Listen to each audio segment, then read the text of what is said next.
Another family that has inspired me recently was Kevin and Debbie, who were here from Christ United Methodist.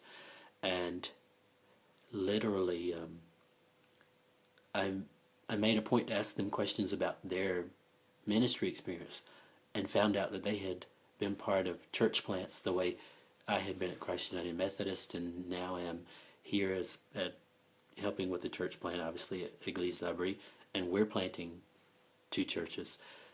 And I realized they're supporting me because they know, because they've been there, because they've done it, and they get it.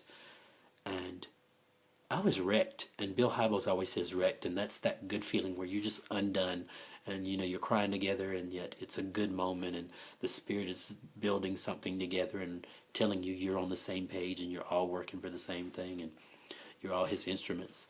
And they left, and it was so encouraging to me. I got a big hug from the States, but I just was so encouraged by them, and you feel like you have just the best fan when you know people there get the calling here and are as invested in the ministry in their hearts as you are.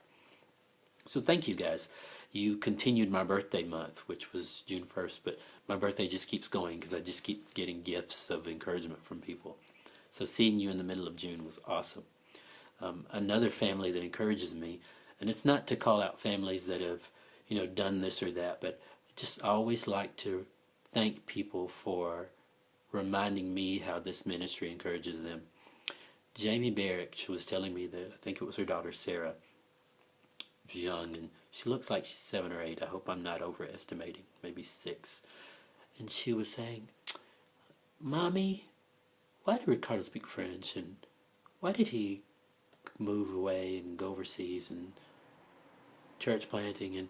And the conversation became about what all those things mean. And when you hear a child ask those kind of questions, it's easy to see that God's building something in their hearts, and that those questions are genuine, and who knows what God's going to do with that. I get so excited that what you're doing, because you're doing this with me, what we're doing is causing questions like that. And that family, Jamie always says my missionary when she talks about me. I don't know why it touches me so much, because it's like she's saying, I'm so invested, and we love him so much, and we miss him so much, and we care so much about the ministry that he's our missionary, and we're going to care about him, and we're going to tell him, and we're going to encourage him, and she does. And I just want to thank that family for sharing that story with me, because I see how their commitment is causing their children to ask questions and to maybe dream about being missionaries one day. How awesome.